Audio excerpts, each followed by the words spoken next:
What's up, y'all? I am back for another video. Sorry I haven't been doing videos the last few days.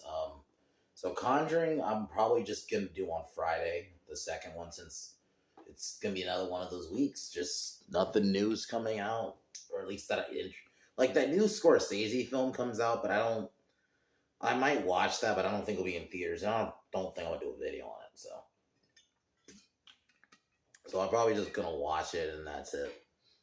But today, y'all know, continuing on with the years, we are now in 2004, 4 years into the 2000s, and it was a interesting time. We were getting close to more like the mid 2000s.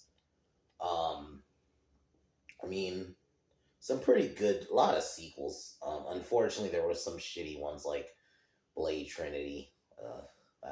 That was that year, but you had some pretty good shit this year. And this list was a 12. So we're doing 12. And I gotta say, it wasn't hard to make. Um, but before we get into it, um,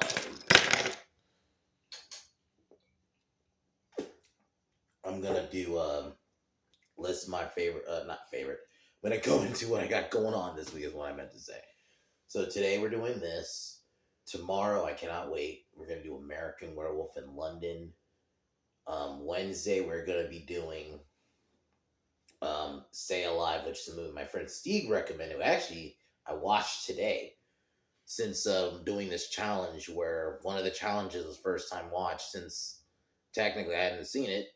Fuck it. So we just decided to do that today. And I guess mini review. So basically, the idea is these group of friends play this game, and basically, if you die in the game, you die in real life, I guess. And they're basing off the Elizabeth Bathory, I could be saying her name wrong, tale, but I'll go more into it when I talk about it on Wednesday. But overall, I like it. I gave it an 8 initially, but there is some plot holes.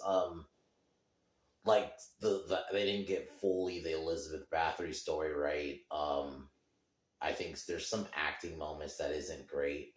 And this is sometimes the negative of getting unknowns, which there's a good of getting unknowns. There was a couple actors I recognized, but largely I don't really recognize them. But the movie itself is pretty decent. I think it felt very Final Destination-y. These group of friends get killed mysteriously. Instead, it's just with a video game. So, or even The Ring a little bit. Like, instead of a video, it's a video game. But I like it. So I'll talk about it more on Wednesday. Thursday, gonna be doing since that same day, my friend Mara is going to be on my friend Orange Hat's channel, and they're going to talk about Bram Stoker's Dracula. And I figure since they're doing it that day, I might as well just review it that day. Just two birds in one stone. So I'll be doing that on Thursday, and then not Thursday, probably next Friday, most likely, I'll be doing Voyage of the Demeter. Which I was supposed to watch like several months ago, and I just didn't get around to it. So I'll be doing that, and then Friday I'll be doing. Most likely we'll be doing Conjuring 2, and then I'll get back on schedule next week with Conjuring 3. And then Saturday most likely will be a Screen Rant is Gay article, the one I was supposed to do this weekend. I'm gonna try to do it Saturday. It probably won't be Saturday though. It'll either be Saturday. If it is Saturday, it's gonna be probably late Saturday. And then Sunday, maybe Maniac Cop. Finally, I've been meaning to review that movie for a few weeks, so I might finally. Actually, no. Either I do that, or I'm gonna talk about. I guess kind of an update. I did a few weeks ago. I did this story about the Halloween news, and Miramax gets the rights, at least the TV rights, so I might as well talk about it and give more what they can do to save it. I mean, I know I kind of did that already, but why not do it a little bit more and kind of continue the conversation? So I might either do that or I'll do Maniac Cop Friday on Sunday. So it'll be one of those I do. But anyway, let's get into my list.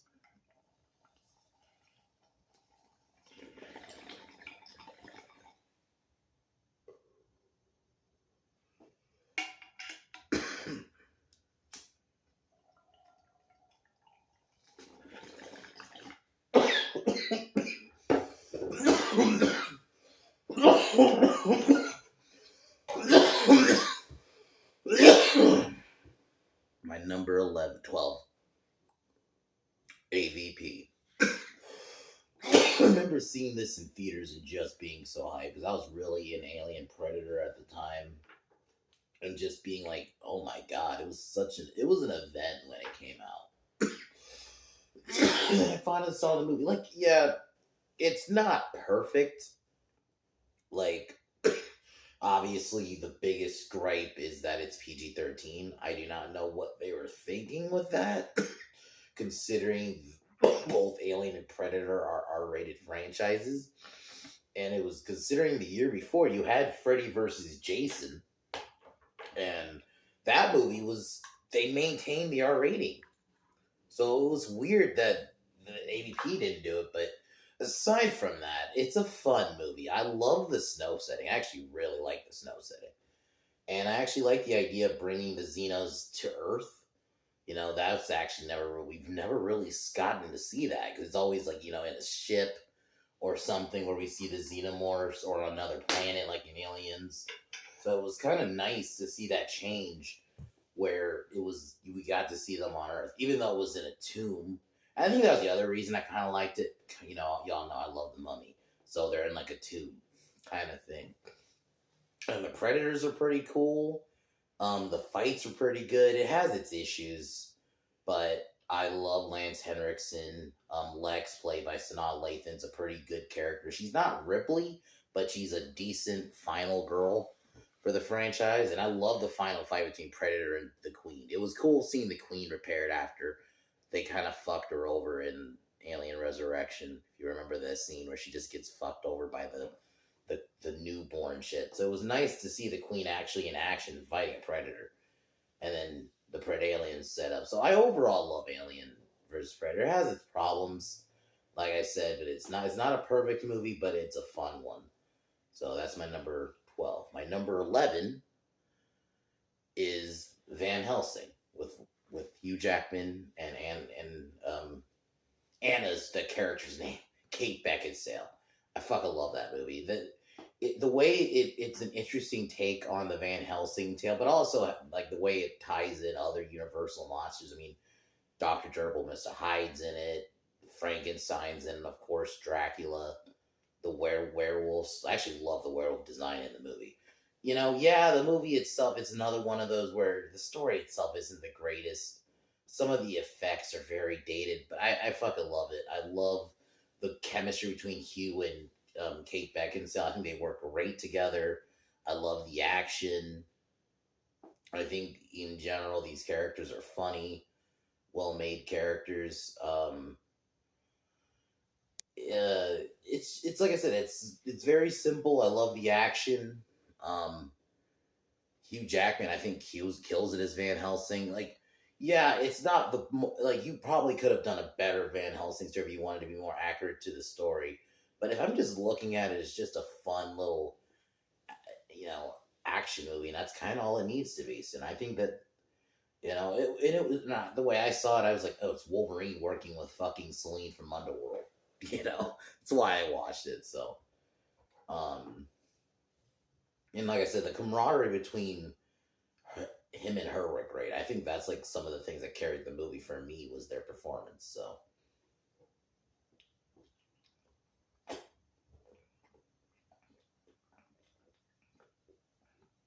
number 10, Zack Snyder's Army of the Dead. Dawn of the Dead, not Army of the Dead. Fuck that movie. Dawn of the Dead. My opinion, one of my favorite zombie movies. That opening sequence where it starts off normal and then it just descends into madness. The fucking zombies are crazy. It's more of those super fast zombies. And it works. It fucking works, man.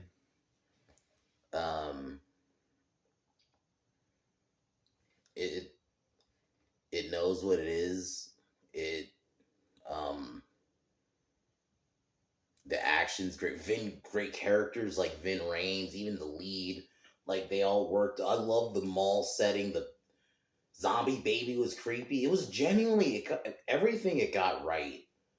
I love the characters, the gore's there, the zombie design's great. Like, it's one of those films that makes zombie great. And as much as I love the original, Dawn of the Dead, I think this is a case where I think a remake's better. I think this movie takes it to another level. I watch this one all the time, especially if I'm like on a zombie kick. It's this and like 28 Days Later are like the two I go to. But yeah, this is definitely the number one. I think of that like zombie era, where it's just zombie movies everywhere. This is my favorite. This like 28 Days Later is very close though. But yeah, this one's really good. Obviously, whatever you think of him as the director, this you can't deny that this movie is fucking great. So I had to put it on the list at number 8. No, 9. No, 10. Sorry, fuck. Now number 9. Man on Fire with Denzel Washington. This movie, fucking Denzel and Dakota Fanning's chemistry. Kreese, I think is his name, the main character. Denzel's character is so good. And the fact that like he just starts off having to like he kind of thinks it's kind of like a bullshit job. He has to security guard this little girl. But then throughout the film he has to protect her. It's a great action film, very emotional. Very emotional but great. It's one of my favorite like lone wolf and cub type of stories.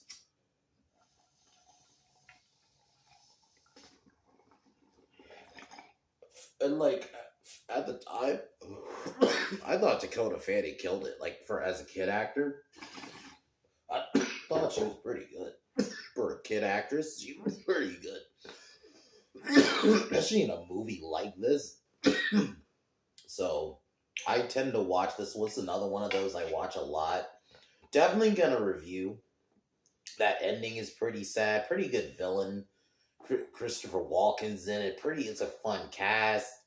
It is a little bit of a sad movie, but it's definitely still watchable. It's not like that kind of movie where the themes are so hard where it's like, yeah, no, it's still a pretty fun movie. Just the performance alone from both of them, but definitely Denzel. So one of my favorite Denzel movies. It's probably like be my second favorite after Training Day. Like it's just so good.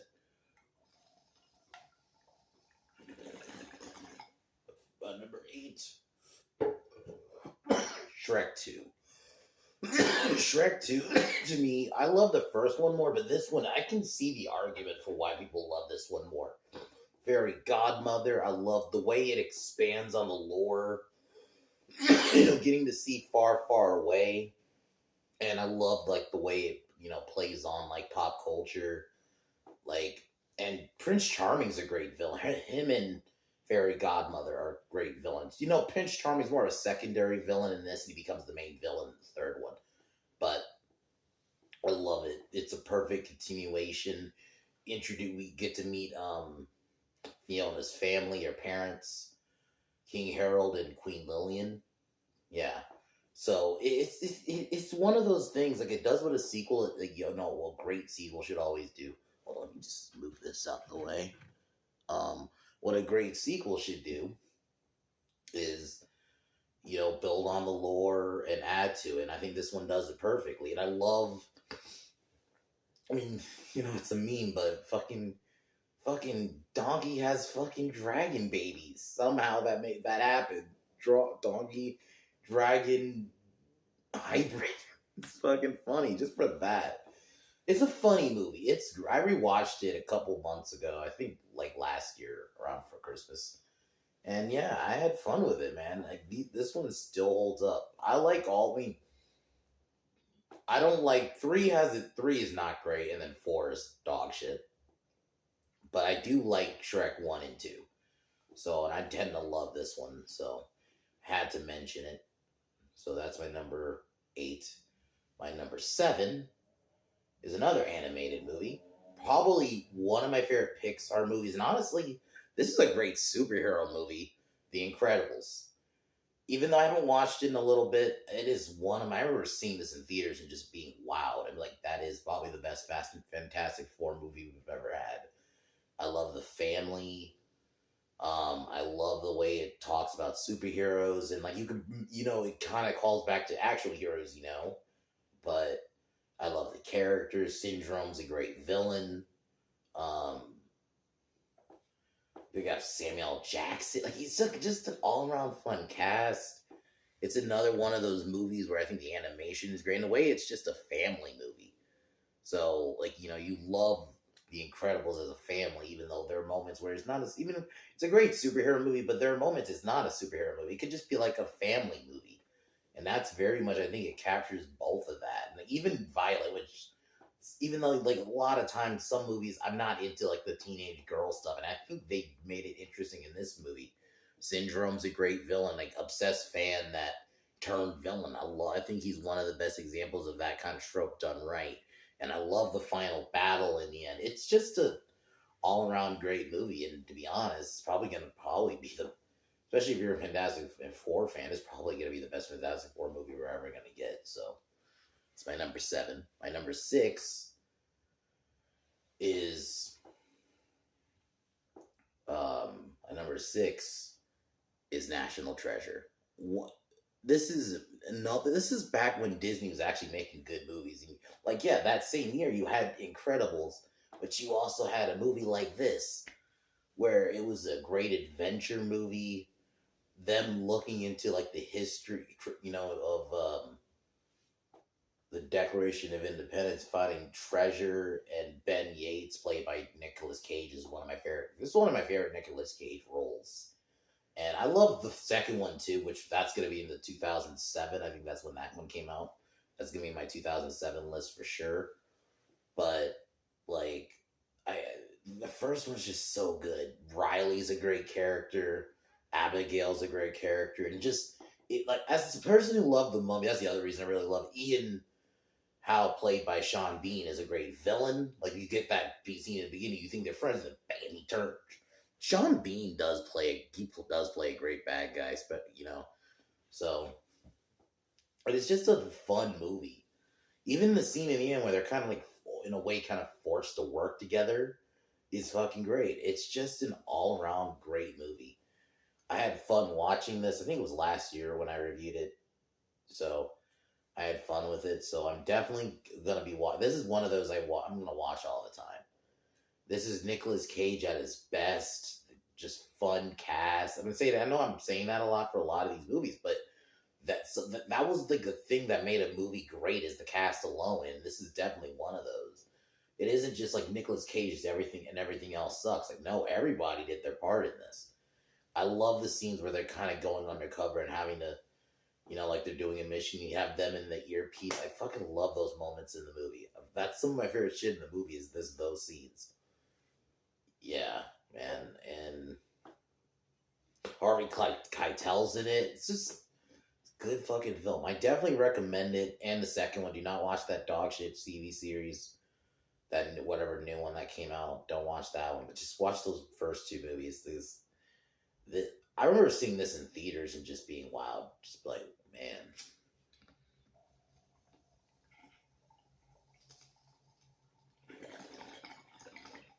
At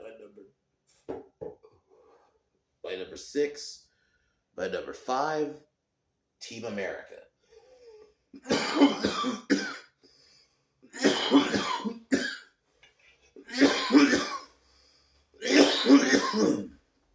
Number 5 is Team America. This is one of those movies that, like, it was crazy.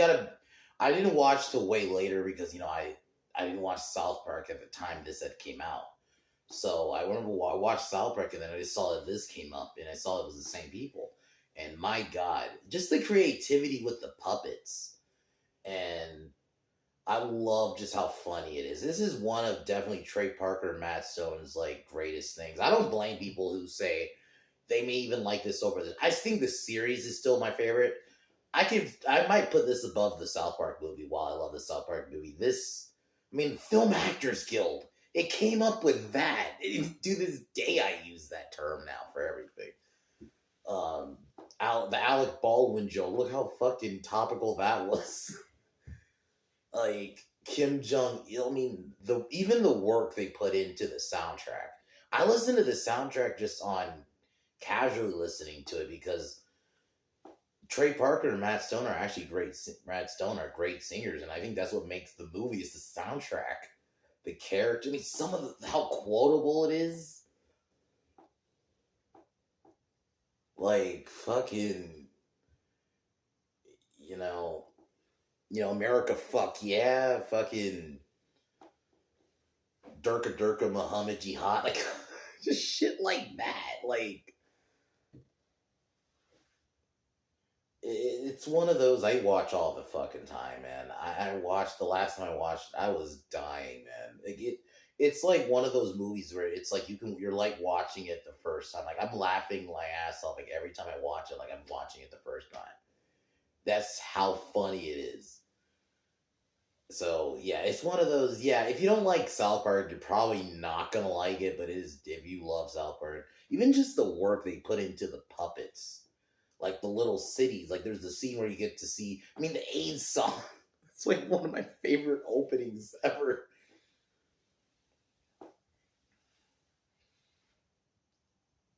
But yeah, like it's one of those movies. Like it's just even the work they put into the puppet work.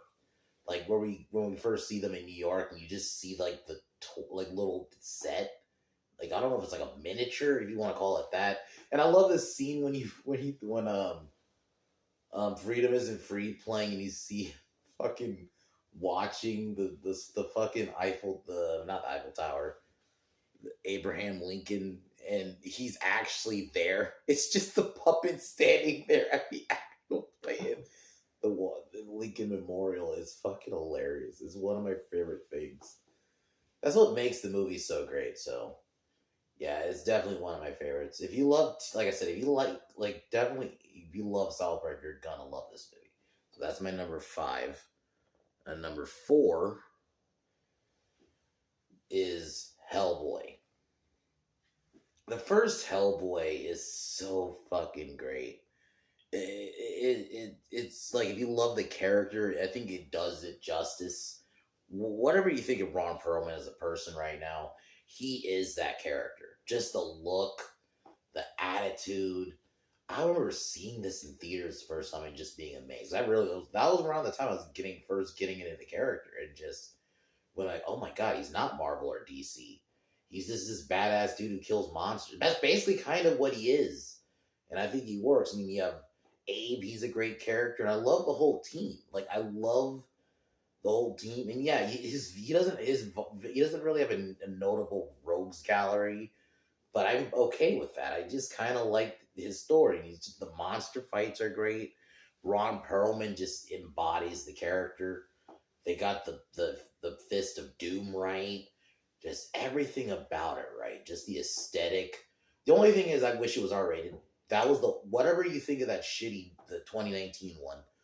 The one thing they did get right was the R rated because Hellboy is pretty dark. There is a lot of blood in some of the comics, so it makes sense. But I'm okay with it.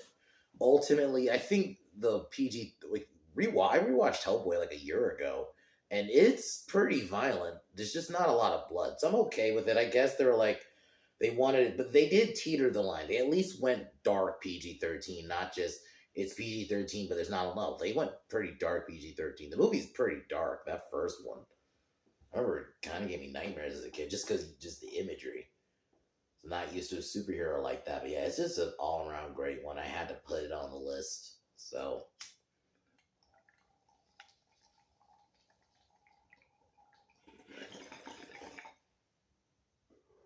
by number 3, The Punisher, the 2004 Punisher movie.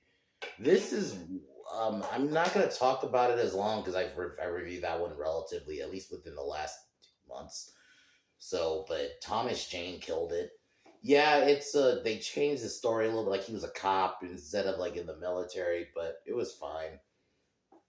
Fucking Howard Saint, played by John Travolta, killed it. Like you wanted him to fucking die.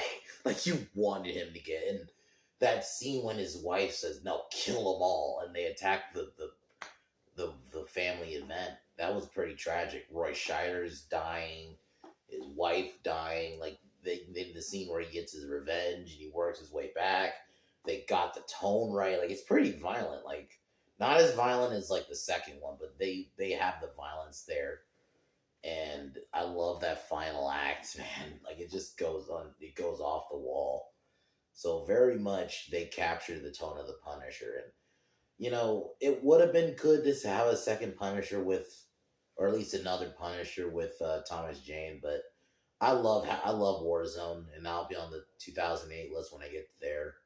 So, but I do love this movie, and this one had to be very high up. I was a big Punisher fan, so just to see this, and at the time I thought this was I didn't know about the '89 Punisher movie, and I'm almost happy I didn't because that movie is not good. I'm sorry.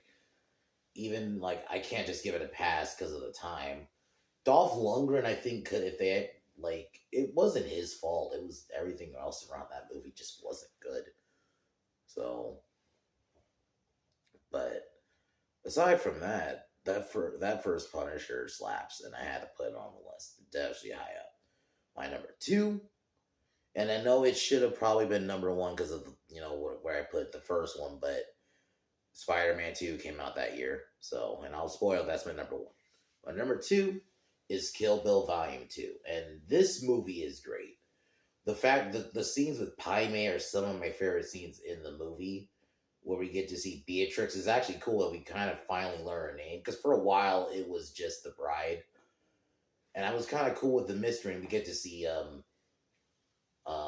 Bill, and I actually like the scenes where him and her are connecting again, and then unfortunately she ends up killing him in the end. But it's great. The fight between her and Elle was great. Mel, I think, which is Michael Madsen's character, was great. I love like the way it ties up loose ends in the story perfectly, and yeah. I watched 1 and 2 just back to back, and I think this ends the story perfectly. I know they mentioned like the daughter, could get revenge for her mom, but I don't need that. I don't want to see that. I personally don't really have any interest for that. Like, that's one of those things. I think the story ended, especially how far it's been since that movie. Now we're almost 20 years since Kill Bill Volume 2, so it's just. No, I'm okay with the second one being it, and I think this one is perfect. I think it ties the story perfectly. I love Pai Mei's story, and it's tragic, when unfortunately happens with him. Elle kills him, but Beatrix gets revenge for him in the end. I love that fight in the RV. That was fucking great. So this one I saw in theaters. This one I was actually I was lucky to be able to see this one in theaters. So that's my number two. My number one, it's obvious, Spider-Man 2. When I think 2004, Spider-Man 2, Halo 2 is another one, but Spider-Man 2. This movie is one of my favorite superhero films. This is like peak superhero film for me. Doc Ock, Alfred Molina just killed it as Doc Ock, man.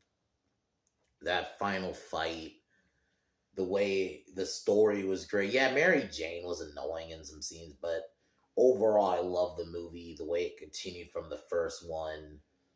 The Doc Ock, I love that scene. The train scene is just that is one of my favorite moments. And then even when the people are like carrying him, and you realize they really captured the city's love for Spider-Man in these movies, especially in this one. And I think this one does it perfectly. I love just the scenes where he's saving people. The soundtrack is perfect. It's just an all-around perfect film. Alfred, you understand Doc Ock's motives, but they don't try to make him look like a good guy in the movie. Like, no, when he's doing bad shit, he's doing bad shit. Even like the first fight in the bank is great. Like even when Doc Ock first gets the arms, like the arms, like he breaks out the first time in the hospital. That scene was fucking almost like a horror movie. They did a good job with that. And it's a great movie in the end. The reveal scene where Mary finds out Peter's Spider-Man. Like, yeah, Mary's annoying for a lot of the film, but that ending scene is great. And if Spider-Man 3 had, in that aspect, done that much better, it would have been perfect. 'Cause I do love that speech from Mary Jane doing like when she proclaimed she loves it. That's actually a pretty good scene. And you're like, oh goddamn, Peter, you're kind of happy for him. He finally has his girl. And then it's just the third one kind of fucks it up. But you are even though yeah, she's a bit annoying in this movie, a little bit, but overall, I love Spider-Man 2. I love the first Spider-Man, but this to me of the trilogy is my favorite. This is one of those I put like top of all time, like five, probably like number two or three superhero film of all time. Like this is one of those that it's all time great. Especially being a Spider-Man fan, this film was peak Spider-Man in my opinion. You don't like this is one of those I almost throw in like one of the greatest Spider-Man stories, even with some of the comics. So, but yeah, 2004 was fun. It was not a bad year. 2005 is gonna be even more fun because Revenge of the Sith. I'm gonna still have that. I don't know if it'll be number one though, because of my feelings for. If you had asked me pre, like obviously all this Disney shit, Revenge of the Sith would have been my favorite film from 2005. I'm probably going to say Batman Begins now, but Revenge will probably still be like two or three. I can't objectively put it any lower. I'm going to still be fair because I still love that movie. I still think that movie is amazing, but I don't have that feeling like I used to. But other movies, like I love the '05 King Kong movie. Fucking I think The Grudge was 2005. I kind of like The Grudge a bit more than The Ring, to be honest. Fucking there's a couple of movies in 2005, so that'll be fun to go through for next week. But yeah, guys, tomorrow gonna be talking about American Werewolf in London. My opinion, my favorite werewolf transformation in film. That scene still holds up, and I love the London setting, and it's a perfect werewolf story. So it's my favorite werewolf movie just because when I think werewolf in general, I think this one. I love the original 1930s Wolfman, but to me, this is probably the definitive werewolf movie. So, but other than that, guys, I'm gonna call it here.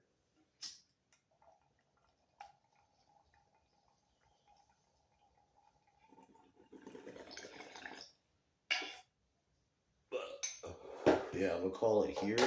Talk to y'all later.